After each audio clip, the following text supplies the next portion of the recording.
Sweeneys polka, and although you couldn't see my concertina, you could see from my arms and shoulders that I was reversing the bellows quite a lot. And this is one idea to make it sound a little bit more like how a fiddle player might bow it. It's more or less in pairs, although it's more or less paired quavers, but it's not entirely. Now and again I do 3 quavers together, which is similar to how many sleeve lucre players might play that on the fiddle.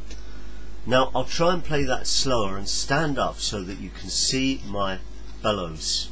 I'm going to start halfway out. By the way, I'm in the key of A and the tune is Sweeney's polka, so I'll just play it very slowly so you can see. I'll try and do it the same way, how my bellows go.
Right, I'm often reversing on a note that's the same at the end there on the A.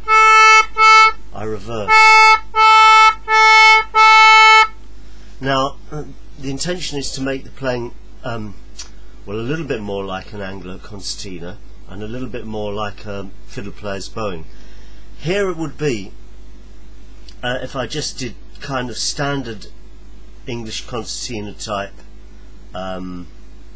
bellows movements, just going out and reversing after every couple of bars. It's okay, but it's just different.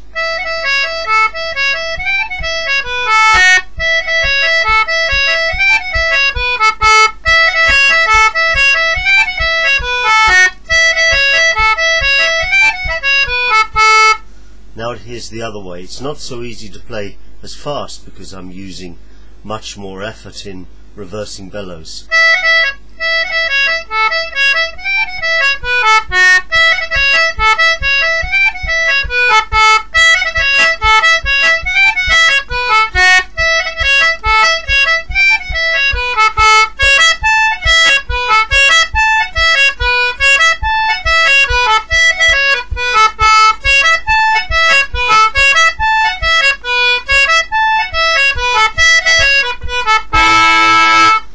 So 2 different ways of playing the same tune, and just worth experimenting with the bellows, and a great exercise for getting used to bellows reversing is to play a scale and try it in pairs. Like here's the scale of D. Now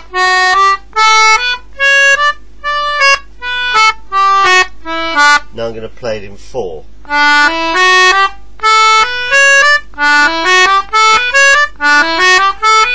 Now I'm going to try 1-3. Now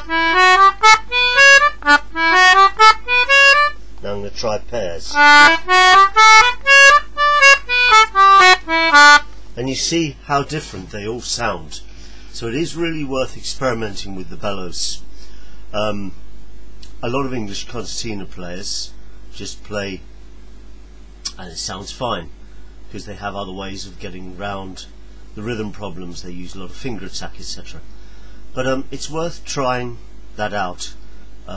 it particularly suits Irish polkas, and I found with jigs that quite often reversing where you tap your foot, or maybe at the beginning of every bar, and then including the little note that's often a lead in to the phrase, including that in the same direction.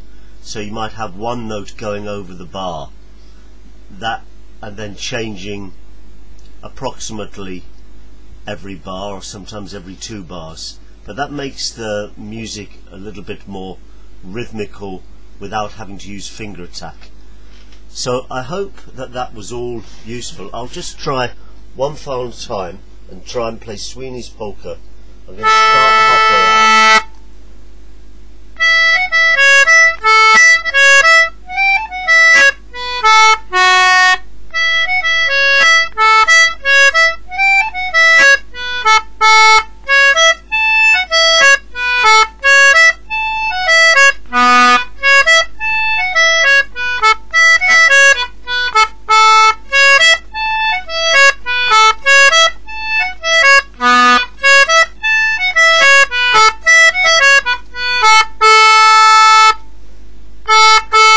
The end there, I reversed on my A's. Another very good thing to try is to play Morris tunes and try and reverse the bellows as much as you can. Even possibly try and work out how an Anglo player might reverse, where they might reverse the bellows. If you know an Anglo player, you know, perhaps get an easy tune like Young Collins, get them to show where they reverse and copy it, because there is no doubt that the Anglo Concertina sounds very good for Morris dancing, and it must be to do with the bellows direction. So anyway, I hope that's helpful as a tutor. There's more tips on my website in my books, which is the Concise English Concertina Tutor, available from www.dickmiles.com.